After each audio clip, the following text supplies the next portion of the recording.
And good evening, everyone, and welcome back to BC Wrestle Pod, and specifically the Takedown Troop, your weekly TNA post show. And boy, howdy.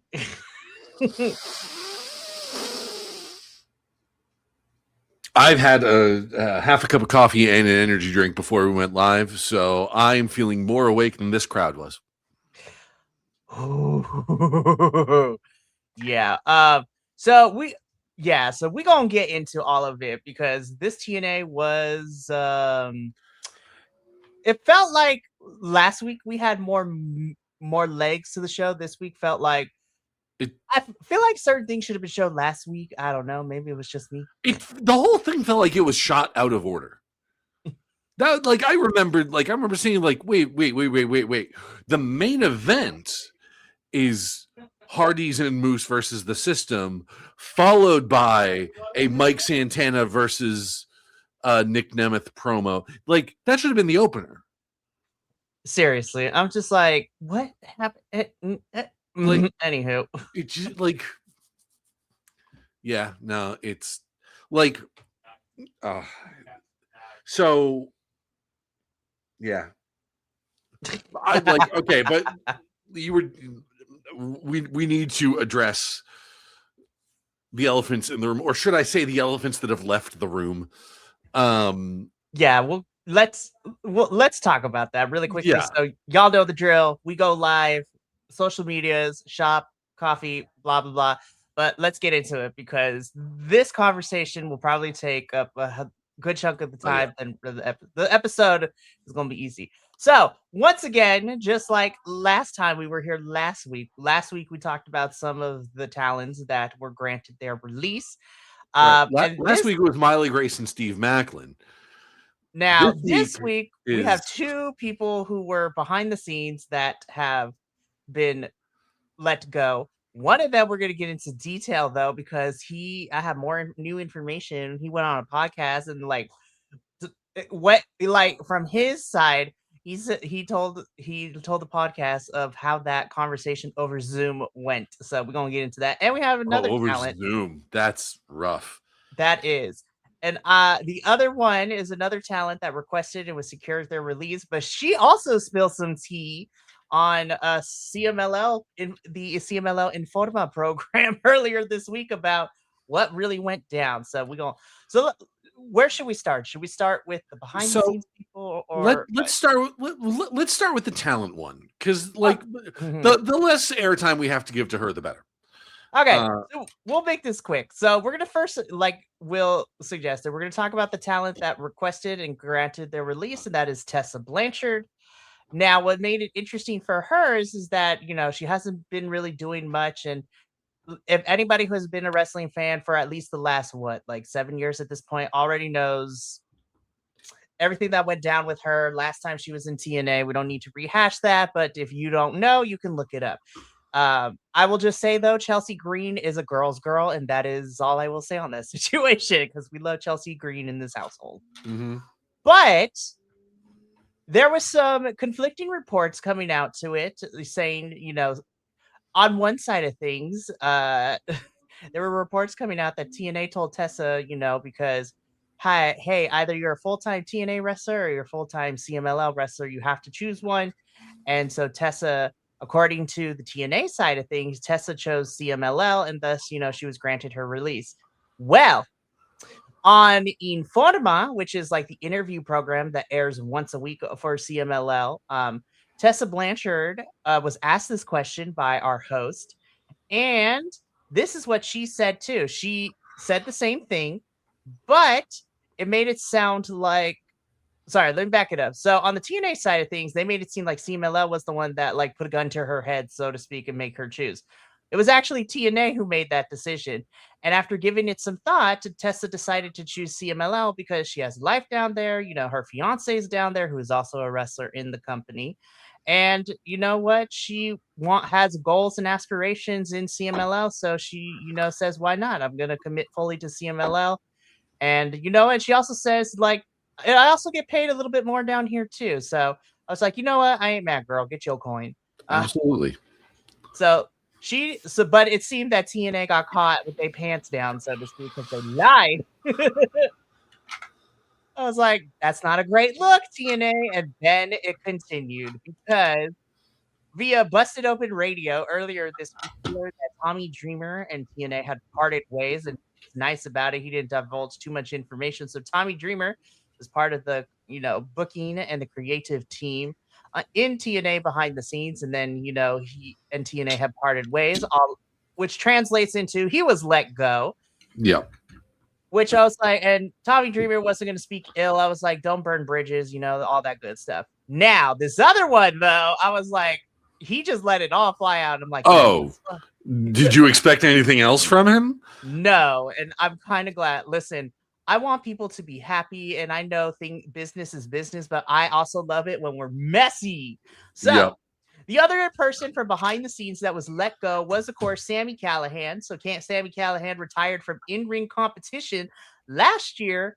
And so then he was working behind the scenes doing stuff. And apparently, according to this podcast he was on, he did a lot. He helped with the booking. He helped with the writing. He did a lot of the ins and outs. He took on multiple jobs.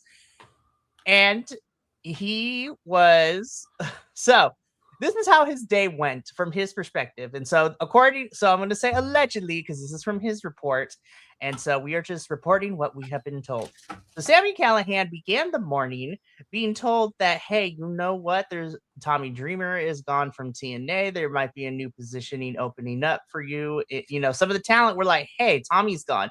So I know you've been trying to work to be creative full time. And so he's like, the talent were telling him, hey, we've heard some rumbling that they're going to meet with you, and they're like, okay, cool. So Sami Callihan woke up this morning, and he's like, oh, bet this might turn out to be. Then when he started to think about it, and then when he received the email of the Zoom call that he was going to be a part of, and then when he was in the Zoom call, he saw who was there, and he's like, wait a minute, these people aren't normally here. And then Sami put 2 and 2 together. He's like, oh, I'm about to get fired. That is exactly what happened. They future endeavored our boy Sami Callihan, and he admitted, he asked questions. He may have also let a few explicits fly out, which understandably so, because this man gave his blood, sweat, and tears to this company, both as a performer and as a behind the scenes person. And Sami is just very disappointed. At the end of the day, he has processed through all his emotions. He's frustrated, he's angry, but more importantly than anything, he said that he was just disappointed. And he loves TNA, he believed in it, he wanted to do right by it, and right now he's just in the middle of, well, I mean, it's gonna hurt for a little bit, but once that's done and over with, we'll see where it goes. But yeah, I was just like, TNA, this is insane. Like, what is happening? I know they're consolidating right now, but Sami Callihan, I was like, damn, y'all, what are we doing? So with all of that,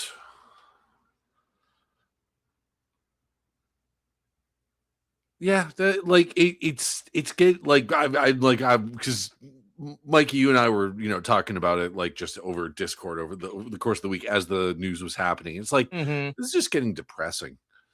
Oh, and see, the real pièce de résistance of all of this is basically, and I don't know if this has been confirmed or not, or if this is still just a rumor or what have you. But evidently, there's already some talks about who they're bringing in to take over for Tommy Dreamer. Road Dogg. That has been the reports. And I know a lot of people are just like, well, okay, let me give you this side. So Road Dogg, longest time, was in WWE, part of the writing and creative and the booking team over in WWE. And I will just say this. I never truly thought Road Dogg was the problem with everything that has been happening with WWE in the last 2-3 years.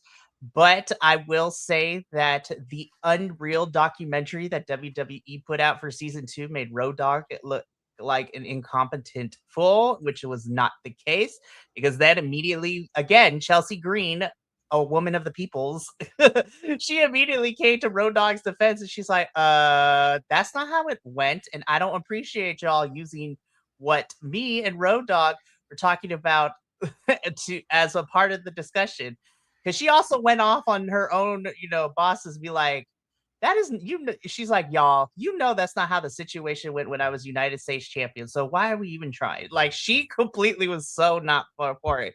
But a lot of people, before the Unreal season 2 came out, a lot of people were blaming Road Dogg and even Hunter, because he doesn't get Triple H, because I'm disappointed in him. So Hunter, as well as some of the other higher ups in WWE and TKO, made Road Dogg out to be the scapegoat of why Raw and SmackDown were bad in terms of story and creative and booking. And then we come to find out, as soon as Road Dogg, quote unquote, resigns, because he's like, I'm not about to get fired because I got other things to think about. Mhm. And then we come to find out, and it all comes flooding out like Road Dogg was not the issue. So I'm just sitting here and I'm just like, well, here's the other thing about this. There's like, right, something stinks about this. this is wild. This is like call me a tinfoil hat if you must, but like, think about it. Hunter is in charge of WWE, the main roster. Mm-hmm. Shawn Michaels is in charge of NXT. NXT. Mm-hmm. Undertaker is in charge of AAA. Mm-hmm. All three of those guys are Vince goons. Mm-hmm. They are following his playbook to a T. Mm-hmm. And Road Dogg can't be far behind in that. You know? Like, don't get me wrong, of the members of D-Generation X, he's probably my favorite. But I also have to acknowledge that dude is kind of a Hunter crony. Mm-hmm. So, like, pair that with Carlos Silva taking an axe wherever he can, whenever he can, clearly. This is... And the partnership is still strong, even though we don't have any active NXT wrestlers in here at the moment. Oh, but there were some rumblings that happened this morning too, and I'm just like, I smell a plot, because according to reports, TNA is looking to have a partnership with another independent federation that's out here in the United States. And so, according to reports, TNA is looking to have a partnership with OVW. So, I heard about that. Now, if you don't know about OVW, so like in the territorial days, OVW was like the hotbed, and that's where a lot of like the mid 2000s of wrestlers that are currently in the Fed were a part of. But also, like, WWE is also considered it a subsidiary. Yeah. Now, this is where it gets crazier, because according to reports, they wanted to work. TNA is looking at a working relationship with OVW, and OVW would be like their quote unquote NXT or developmental for TNA. And I'm just like, we don't need a developmental. We just need more people on this roster. You need a roster. Oh God. And this is off the back. OVW isn't even really an indie. OVW is where WWE would send guys if they needed, more conditioning, if they were a little too green. Like Big Show. Like Big Show got sent to OVW shortly after he came over to WWE, because they're like, oh no, you need to, like, we got to get you doing stuff better. I don't know. I was like, there's nothing like concrete about that plan. There was just some rumblings. I was just like, honestly, I was surprised to find out OVW still existed. I could have sworn they got folded into FCW and then turned into NXT.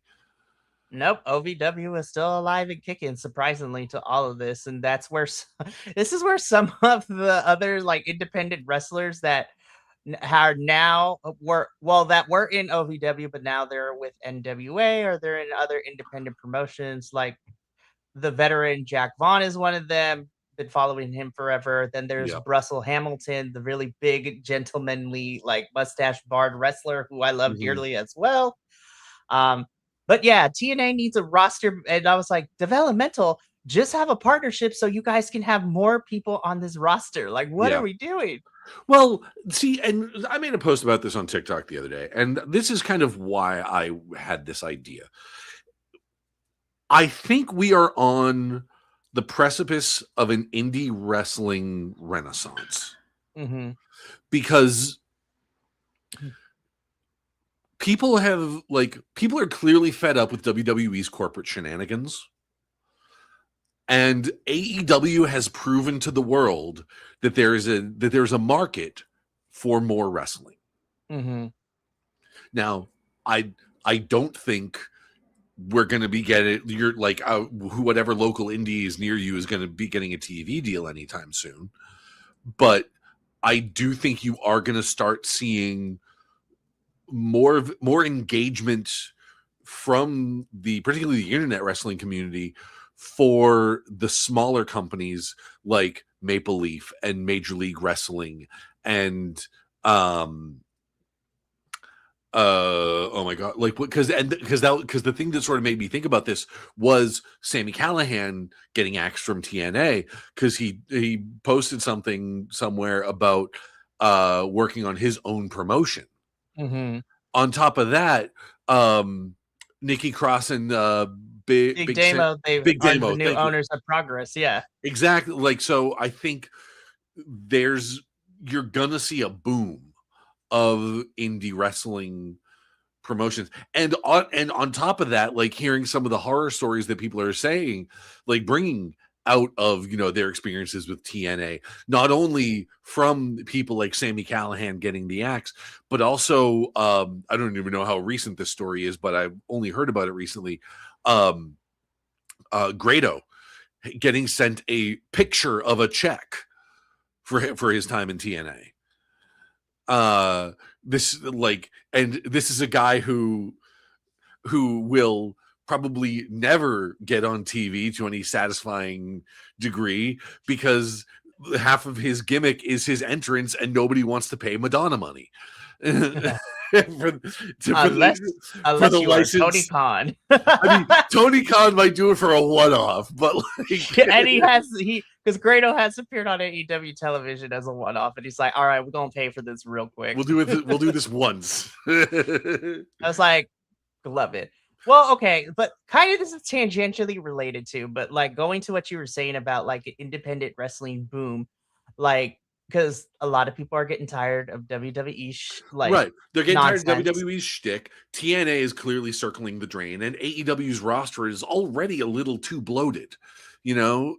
So you're going to see a lot of these people. Like, I did a little research the other day and I've said a million times on this podcast, Dani Luna, one of my favorite wrestlers from TNA, and I looked up to see what she had been doing. Not much.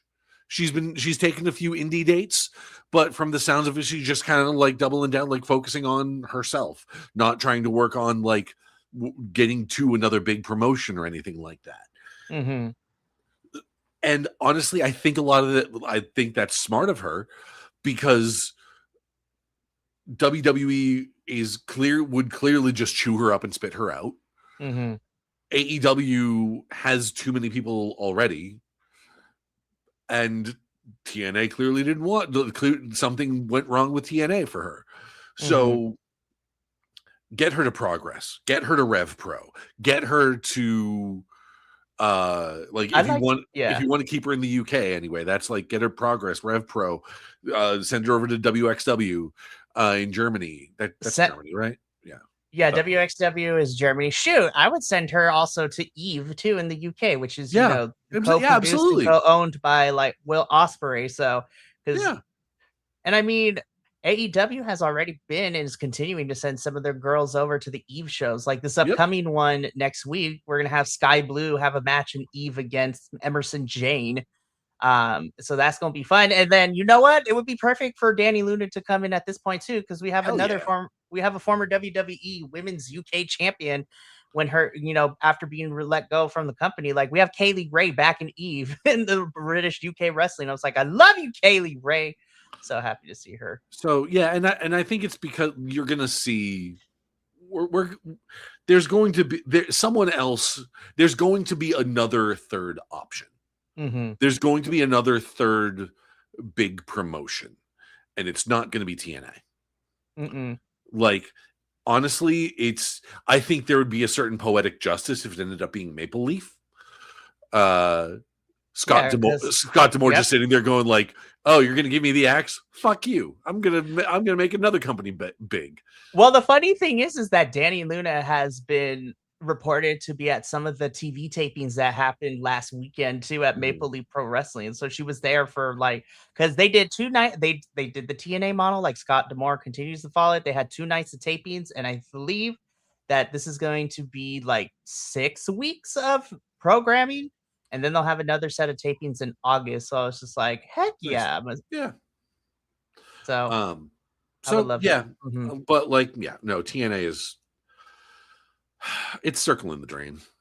It's like, dang ya. Yeah, someone has hit the flush. I honestly at this point, because they've all put it this way, they've already booked the dates for Lockdown and Bound for Glory this year. Mm-hmm. I would be really unless Slammiversary rolls around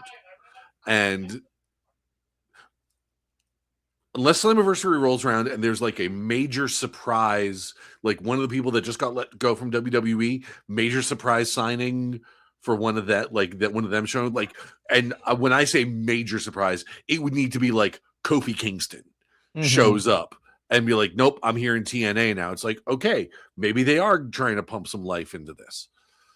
But Fabian Eichner does not count. No, and that's the other thing too. Listen, I know we crack on Fabian, but last week they announced he signed, and then the last 24 hours, Ali has officially signed with TNA, and then Trey Miguel has re-signed with the company, and Tasha Steelz has also re-signed with TNA as well. So that is all else that came out this week, which I was just like, I want to be happy for them, but at the same time, I'm like, I'm sorry, you guys. Yeah, we've all been stuck at bullshit jobs that we didn't like, but we had to keep. Yeah. So, yeah, that has been all the TNA nonsense this week. And to my boss, who is absolutely watching this because I just said that, hi. Your boss doesn't know this exists unless you tell him. And it's not because of you. I was just like, your boss would have to have some sort of niche desire to watch you and your random friend on the internet talk about wrestling. I mean, who knows? But you're fine. Yeah. Anyway, let's we actually have an episode of wrestling to talk about. Do we though? I mean, we do. Sort of. How much we'll have to say about it is up in the air, but I feel like we're stuck in neutral because it's like we know all the last week was better because they announced the rest of the card for Slammiversary, and then it's just like, don't forget Slammiversary. You know what? I think you know what it is. I think they listened to us a little too closely. Remember how all of the times that we have said, they're booking the match for the next pay-per-view like the day before the pay-per-view, like with zero build. Now it's just all build. It's like we finished our homework 3 weeks ago, guys. Aren't you proud of us? It's like, no, now we have nothing to fucking watch. I was like, that's cool and everything, but we need to have things make it make sense, bestie. Like when we get to our main event match, I was like, make it make sense because the Hardys quote unquote died after the Wicked Garden match, and then magically they're back. I'm just like, oh my goodness. We'll get into that. Also, Moose, never wear that again. I was like, it does not fit you, boo boo. Love you, but no. But all right, let's get into this TNA episode because we do got an episode to talk about. And don't worry, we'll probably be back next week to start the episode with more shenanigans. Hopefully not, but we'll see. Let's kick things off though. Zaya Brookside cuts a promo in the ring again. It's the same thing that we've been hearing when we started this feud with her and Laying Lee. Laying Lee also, she interrupts. They get into a brawl. Apparently, she chipped a tooth somewhere along the way, according to the injury report. I don't know how quote. I think the injury report's just making shit up at this point. I was like, because I'm like, I rewatched it. I was like, there is no way in hell. Okay, TNA, you don't have enough people on your roster to be injured. You don't have to make shit up on the injury report if you don't have anyone injured.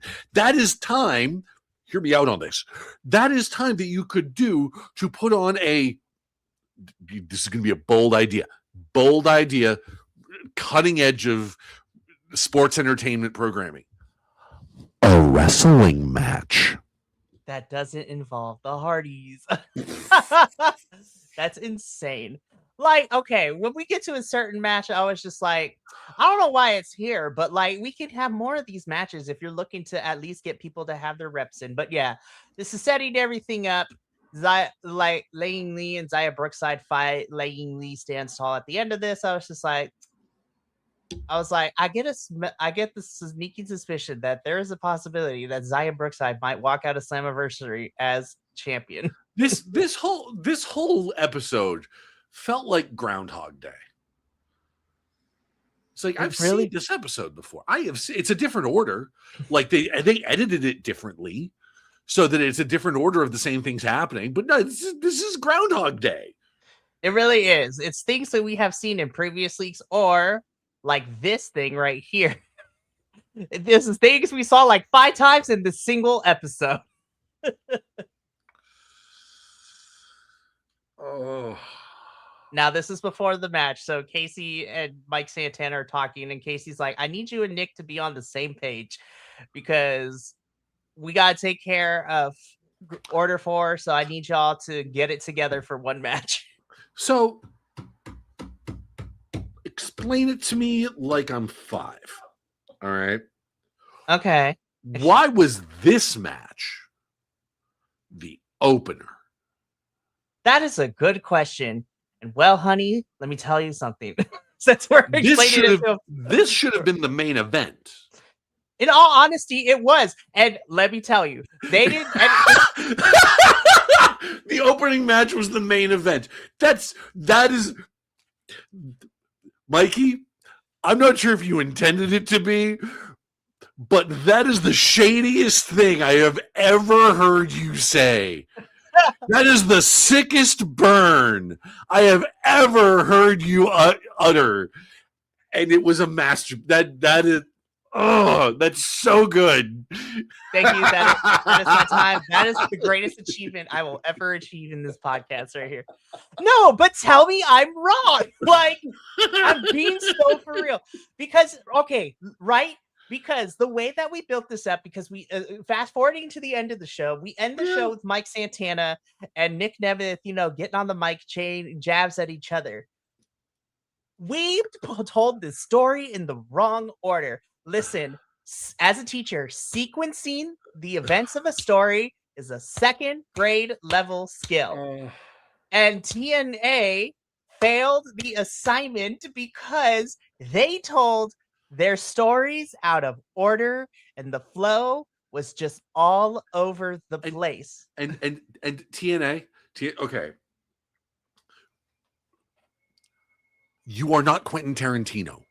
You cannot Quentin Tarantino pro wrestling, okay? Pro wrestling, in the words of Super Eye Patch Wolf, paraphrasing a little bit, professional wrestling is a unique artistic medium in the sense that it is, by its nature, it has to happen in real time. You can't hop around. You can't have flashbacks. You can do video packages to like remind people, previously on, but you can't Tarantino this shit. They can't. They tried, but ultimately they failed because we just I was like, how is this not the main event? We went through like 2.5 commercial breaks. Like, this was the longest match of the night. And I was like, why is this not the main event? And okay, making this not the main event is doubly insulting. Because number one, you've got the 2 guys fighting for the world championship on your next major pay-per-view in the opener. And you have your international. What's the name of it? International. You have your international champion and his stable acting as fucking jobbers. That's insane to me. There's no reason for them to be facing Mike Santana and Nick Nemeth. No. I know Ali's got a thing going with Casey Navarro right now, but there's no reason for the Great Hands to be there except to pad out the numbers. I was just like, we could have just had a tag team match with the Great Hands and Casey Navarro, and hell, let's get the hometown man in here for right now. Like, no. You could have had a tag team match. Like, if you wanted to do that, you could have had a tag team match that's just Mike Santana and Nick Nemeth versus the Great Hands. Yes, that could have been it. That's all we needed. Because then, Ali and Casey can still be beefing for a little bit, but Casey gonna be busy with something else at Slammiversary, which we're gonna get into a little bit. Or you make this a fatal 4-way. Mm-hmm. It's like, and I get it. The great, you're only making the stable of your international champion look like chumps. Mm-hmm. And in a company whose tag team scene is as dog shit as TNA's is, you need more better tag teams. Mm-hmm. So it's just, it's nuts. It's just nuts. Like the failure of booking on this on so many levels. It's insane because again, you have Order for lose to Mike Santana and which is fine. Can I just say, I also credit where it's due. I do want to offer one major point of credit, and this is actually going to go to Order 4. Mm-hmm. That 3-way tag finisher they have, the alley-oop powerbomb thing that they were doing, do that more. Yes. More of that, please. More of that. That was brilliant. Okay? Like I'm sitting here on I watched this at work today. I spent my lunch break thinking, what could you name that? What could you name that move? Like, you could call it an airstrike. If your whole thing is you're a politician, like you're this, politician, like taking over the world Lex Luthor type, you're calling it an airstrike. Mm-hmm. That was a brilliant, like, especially as someone who has survived the Shield era of WWE, and as such, the idea of a triple powerbomb is like, okay, yeah, sure, whatever. That is cool. Do that more. That was really cool. Now, like we said, Mike Santana, Nick Nemeth, and Casey Navarro win this match. There were some things that happened after the match, though. Nick and Mike got in each other's faces. Mike accidentally hits Casey, which leads to, this backstage yelling match and argument. So more of what we had before the match. I was just like, what is this? And then, we're done with them for now. And I was just like, okay, we're going to see how this goes out. All right. Apparently we put Nick and Mike and Casey in the first 35 minutes of the show. Now we got an hour and a half left over. I'm like, oh wait, this was not the main event. We still got a good chunk of time for this show. I'm like, oh, it's going to be a slugfest, isn't it? It's going to be a slogger to get through. Yeah. And that is exactly how I felt, though. Let's keep going, though. This, Cedric Alexander, you're at a 10. I need you to take it to a 5. Yeah, we were chewing the scenery, my guy. I love you, and I thought it was hilarious. But I was like, bro, we need to stop yelling in the mic. You watched a bunch of Nick Cage movies this week, didn't you, Ced? Oh my gosh, it was insane. But this King's Speech was whack. We didn't even need Frankie Kazarian. The only reason he was there to announce that he is in the Ultimate X match at Slammiversary, we could have just had Leon and Cedric Alexander just be beefing and on the microphone with each other. I was just like, y'all are in Ultimate X. You could just fight. It's fine. But this King's Speech was whack. Yeah.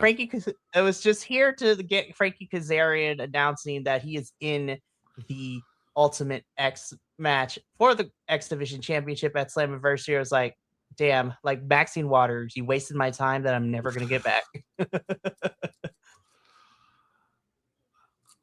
But yeah, Cedric, love you. But I have nothing else to add for this. This was just Cedric, dial back on the Nick Cage a little bit. And love you. Love Nick Cage, but love Cedric Alexander. But I need you to not yell in the microphone. This That's is, all I want. Cedric Alexander standing over here like Nigel Tufnell going like, but these goes to 11. Oh man. Listen, Cedric, I'm not gonna lie, this was a bad segment, but you made it entertaining. I actually got a kick out of it. I was like, darn it, Cedric, this was bad, but thank you for making me chuckle. Anyways. I cannot believe we actually did this for AJ. I was just like, oh, this is beautiful.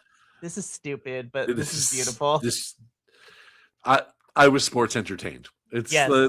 That's as we've come to learn to say here in TNA, we were sports entertained. Yep. It was dumb as hell, but I was sports entertained. I'm just sitting here. I was just like, oh, dang, AJ, we brought back the VH1 MTV. Well, and even saying that he wants to be like Suge Knight. It's like, it's like Suge Knight doesn't want to be like Suge Knight, man. I was just like, where he at? Where he at now? Yeah, right? Oh, my goodness. But yes, we were dumb, but we were sports entertained. Yep. Listen. Thankfully, Ricky Sosa's visa issues were fixed. Thank you for that, because it's not his fault that he has been missing from our screen for a little bit. And I'm going to be honest, if TNA would give us more matches like that, where we essentially have tune-up matches to showcase the talent on your roster, because that's essentially what it was. So I was just like, okay, Ricky, I see you. Okay, but here's the thing. They need to limit it to one. Yes. Just one highlight squash jobber match, and not like half a dozen Elena Black. Oh Lord, we gonna get to her.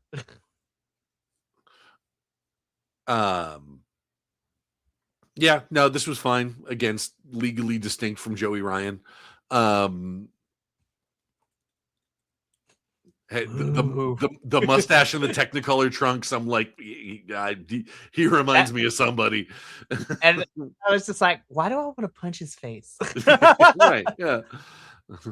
I was like, so I mean, this is to get Ricky ready. I mean, because he has, as we were told multiple times throughout the night, Ricky Sosa's having his first TNA pay-per-view match at Slammiversary. Like, I heard you the first 15 times. Guys, we did our homework already. Yeah, I know. Speaking of commentary, I forgot to mention this when we were talking about the Santana, Nemeth, and Casey Navarro versus Order 4 match. TNA editing, y'all missed this because commentary said, guys, welcome to the main event. I'm like, bitch, where? Like, Tom Hannafan said, it's just like, welcome to the main event, you guys. I'm like, where? This is the beginning of the show. Like, oops. Yeah, that somebody fucked up editing. Somebody did it on purpose. Like, they're like, but no, I agree with you. This should have been the main event, but it's not. Yeah. All right, but Ricky Sosa wins. Him and Eric Young are going to be fighting at Slammiversary. I was like, okay, that's cool. Okay. Daria is me. I love you, girl. This. All right, so spoiler territory. They have announced everybody that's doing Ultimate X, right? Which will show the graphic later once we get to Santino to getting the last 2 spots filled. Mr. Elegance? Of all people. Fucking really? You know what? Let me just fast forward. I'm gonna just pull the graphic up now so we can talk about it, because like, when I saw this final graphic, Will, I'm not even going front. Like, this is this like. So this is the final graphic. And so Amazing Red is in it. Yes, because they didn't mention that on the air. They didn't, but then on the later in social media today, they're like, Amazing Red is in this match, which I figured he would. I was like, y'all like missed the mark with that one. But see, like that's like, talk about burying the lead, okay? Like, because I was rip shit at this. It's like last week you made a big deal about Amazing Red coming back. Oh, and we haven't announced everybody else that's going to be in the Ultimate X match. It's like, so I'm sitting here going like, oh, so yeah, Amazing Red's going to be one of the things. And when I'm doing this episode. It's like, oh yeah, we're going to give spots to Casey Navarro. Okay, that makes sense. I kind of wish he'd actually go against Mustafa Ali instead to keep that feud going, but whatever. And Fabian Eichner. Okay, I suppose that's not okay. So that's 6, right? Because yeah, with Amazing Red and Mr. Elegant. Excuse me. So, yes. So here's the thing.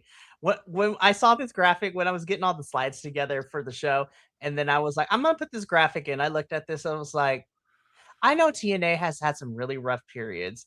And I'm just looking at this Ultimate X though. I'm just like, this is a sad ass lineup. Not to the fault of the talent, but like this is a sad ass lineup because let me tell you, the last Ultimate X we had was last year in April at Rebellion. How do I know this? Because, well, one, I watched the pay per view, but number two, I was there live. And let me tell you, last year's lineup, you had Moose, because of course at that time he was X Division champion, Leon Slater. You had Sidney Akeem. Love Sidney. He's great. The Kingo was in that match, as Casey was also in that match. And then I'm trying to remember who the 6th spot went to. Oh, I think it was Trey Miguel. Like, I was like, that was a fantastic lineup. Everybody was throwing all stuff. I look at this and I was just like, okay, like, Leon, Cedric. I'm going to be honest, Casey, I think those 3 are going to do really great. Amazing Red is amazing. No, like, honestly, I'll even give it to Frankie because if you're putting 6 people in a thing, you need more than one heel, you know, like more than one guy that's just out for himself. And Frankie fills that role, you know, like am I a fan of his? No, but I'll give he gets a spot here. He was in the first Ultimate X match, and he's been in the most compared to everybody else, which I was like, you know what? He's a vet of this. He knows how to do this. Those 5 make sense. But then I look at the other end where I look at Fabian. I was like, you just got here, but it's whatever. You're just here to fill the role. But Mr. Elegance, are we kidding me? That's the one I was just like, okay, TNA, what are we doing? Okay. You want to, okay.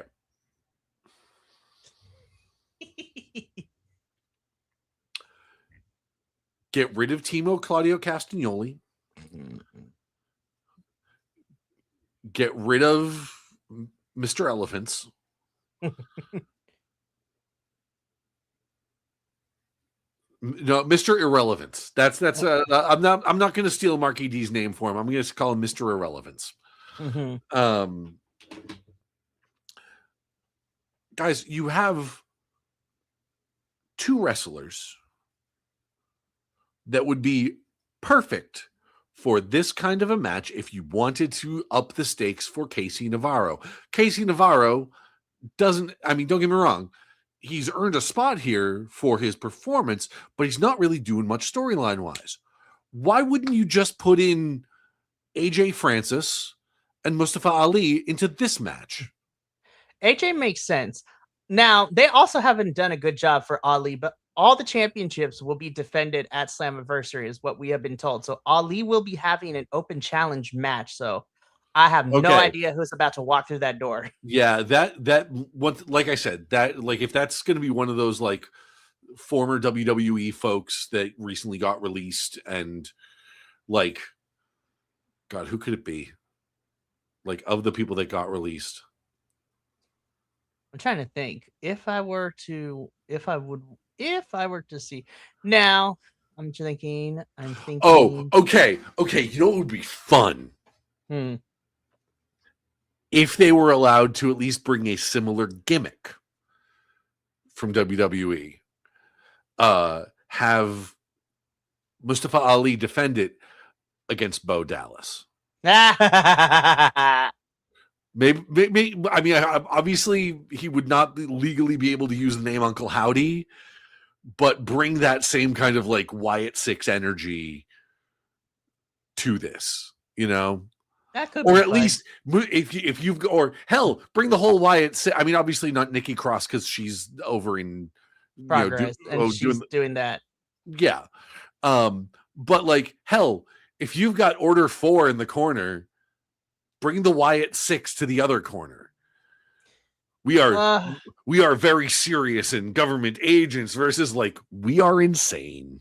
And we have the ghost of Bray Wyatt at our backs. Amazing. So we'll see what happens because Ali has gone on record saying that, this international championship is he wants to defeat wrestlers from around the world. I was like, I don't know how visa issues are going to be, but we'll see, Ali. We'll see. I'm hoping you get someone good. But anyways, yeah. So this segment, we got Mr. Elegance in here. Daria is so unimpressed. And I'm like, Daria, girl, me too. Yeah. All right, hold up. Hang on. Everybody get their devil horns ready. Be like... This match was not good. This sucked. One, it was hella short. I wasn't expecting it to go 15 minutes, but damn. And then also, like, at the end of this match, I was just like, I don't know why I asked this question, but what are we doing? Like, what are we doing? Like, I was like, it was just like, you have Lei Lee and Zaya Brookside fighting over the title right now. Rosemary and the Elegance girls are going to be going at it at Slammiversary. So that just leaves the rest of the women's division doing nothing. And it seems like we're heading towards some sort of indie and Ash by Elegance feud. I was just like, who's writing this?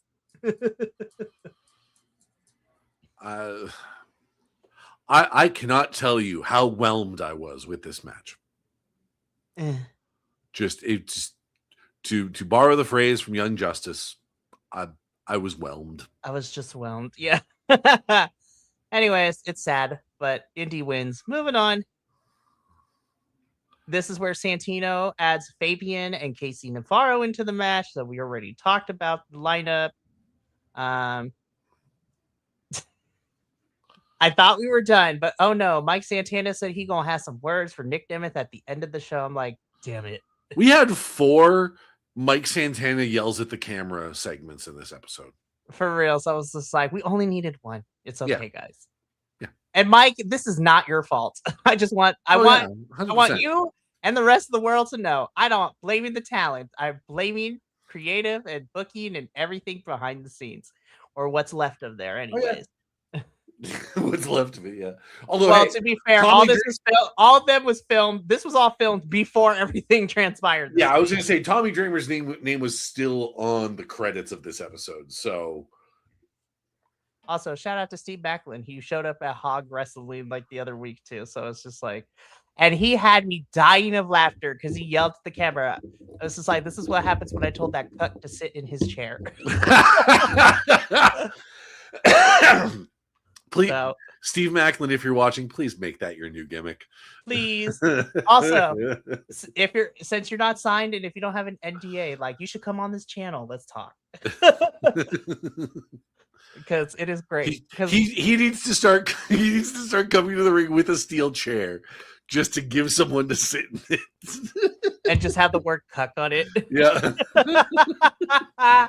Oh Lord. So yeah, words with Mike Santana later. This was your actual main event, and I was just like, why? Bullshit. I was like, why? Moose, love you down. But I was just like, the Broken Hardy outfit does not look great on you. Also, cutting from Moose's entrance back into the Broken Hardy entrance. Whack. That's like, it's that moment, like you see it, like I know why they did it. It's to get the laugh. It's like any DJ, whoever, programs like a random sound effect right before the drop. But like it's always like those weirdest ones. It's the build up, and then you just hear these nuts. Got him. And then you get the drop. Sidebar: there is a DJ content creator on TikTok that does this. This is like the most red. It's like that one DJ who has the most craziest like bits before the drops, and he was playing one of this song, and then before the drop, it's just like all we have in a British accent. You just hear all we have to do is keep our pants on, and then it drops. I was like, what is happening? But that's exactly what that felt like. I agree. That's what this match felt like, too. I'm not gonna lie. Listen, just as a quick, PSA, I live in the state of Southern California. There is a certain plant that is legal in certain, in this state. I was not on said legal things, but I felt like I was like watching this high. Like I This was like, what is this? okay? This match was like, to use the prior example of the weird sound effect before the drop. Mhm. This match was like the buildup of an EDM song. The entrance with the Hardy and Moose, crossover entrance, that was the weird sound effect. And the match that followed was the DJ following up that drop with Rick Astley. Nah, I was, and okay, here's the other thing too. Like we saw the Hardys metaphorically die and bamf out of existence after the Wicked Garden match. And now they're just perfectly fine. Like nothing happened. Jeff Hardy is not dead after getting that flower shoved in his mouth. Yes, that is the thing that happened. That is not hyperbole. And like him, like having a whole like seize attack in the middle of that match. And they're fine. Like they're wrestling back again. I was just like, make it make sense, TNA. Make it make sense. You should have kept the Hardys off TV until Slammiversary. But you know what? They're here. Due to like the non-existent distraction of the Righteous just chilling on a ladder on top of the stage, is enough to distract the Moose and the Hardys to allow the system to pick up the victory. And I was like, oh yeah, I forgot. The system is in a triple threat ladder match at the Slammiversary. I was like, you couldn't tell because of the way that we've been handling these things. I didn't forget, unfortunately. Will is my elephant. He will never forget. Oh, that sounded bad. I am so sorry. It's all right. It's a curse. No. But Danhausen, I need you to come uncurse us because I feel like, what are we doing? Danhausen, I need you to come uncurse us because what is this? This match was. Now, had this opened the show, I would still like took a dunk on this, but I was like, 100%. But it makes sense. But no, this was the main event. I'm like, why? Especially with what we ended. I don't know. The system wins. And then I'm like, okay, show's over. And then I was reminded Mike Santana's going to speak next. I'm like, bitch, we got 2 minutes. What you mean? What are you going to say that you haven't already said 3 times this episode? Oh, listen, bitch, a whole bunch. It's this, again, TNA, you get an F in terms of like sequencing, which is a 2nd grade level skill. Because we told the whole entire episode with Mike Santana and Nick Nemeth, we told these events out of order. This is what should have opened the show. Mm-hmm. Then we should have gotten the Hardys and Moose versus the System as our first match. Then all the other stuff we got with Casey and Mike and Nick should have been in the middle. And then you have Mike and Nick and Casey's match at the end, where you end with Mike Santana accidentally spinning the block on Casey Navarro. And that's how you should have went off the air. I've been like, compelling stuff, TNA. But no, that is not what happened. We just got Mike Santana calling Nick Nemeth a bitch and Ryan Nemeth a bitch, which I was like, Nick, I don't think has deserved it. Ryan, absolutely. calling Nick a bitch. Oh no, calling Ryan a bitch. Yeah, and also Nick, water is wet. That tracks. And then Nick Nemeth is like, literally, it's just like, I'm gonna take this title and make Mike Santana disappear. I'm like, that contract about to make that man disappear when it goes up. We'll see. I don't know, Mike. I love you, but you know what? You're a grown man. You make your own decisions. I'm not going to tell you which way. I'm going to support you either way. But I would start figuring some things out right now. and don't go to WWE. They will chew you up, spit you out, and you'll be released in 9 months. Michael Santana, if there's one thing that you should not do, please don't go to WWE, because we have a fake luchador be the most over Latin superstar in that company right now. And that man is not even Latin. Anywho, but that was TNA this week. Oh, my goodness. Yeah. Next week is the go home show, guys. I just want y'all to remember that. And it's going to be the same as what we just watched. Yep. There might be we might have an Undead Realm match instead. The craziest thing for Slammiversary, the match I'm looking forward to the most, surprisingly enough, is the Undead Realm girls versus the Elegance girls for those titles. That's the only. So match. here's the funny thing though. Last week we had the Undead Realm girls versus the Elegance brand. Mm-hmm. Who are they going to face next week? I don't know. What other tag team is in the Knockouts division that the Undead Realm could possibly face? Well, I haven't heard. I mean, even though she's gone in the company, you have the Diamond Collective.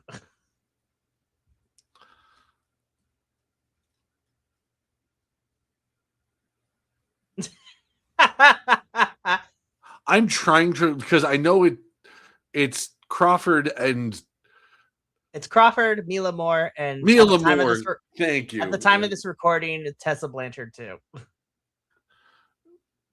Well, we'll see if they let that go to air with her current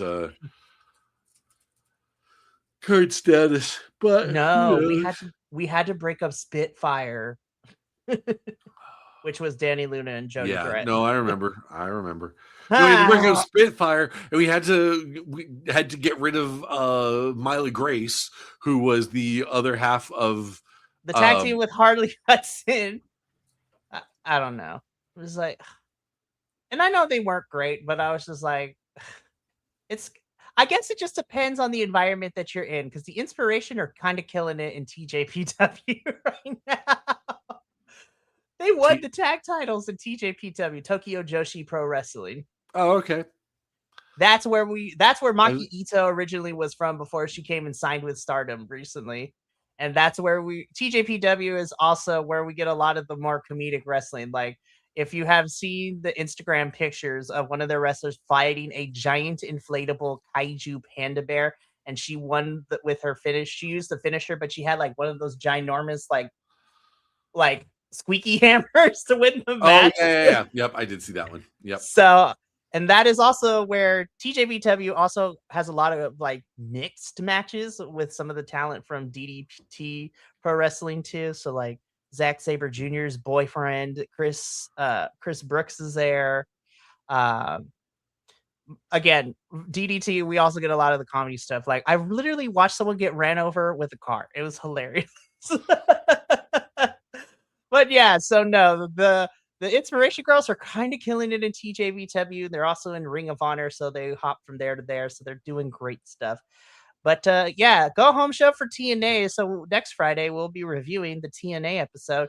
And we'll also be making our predictions for Slammiversary. We won't be doing a watch along because there are like 5 pay-per-views that they've decided they all wanted to be on the same day on a Sunday.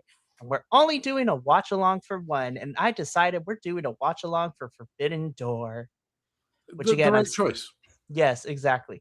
Well, especially because of the matches that we're getting. And some people are like, there's not enough crossover. I was like, guys, it is 2026 here in a certain Orange Cheetos America.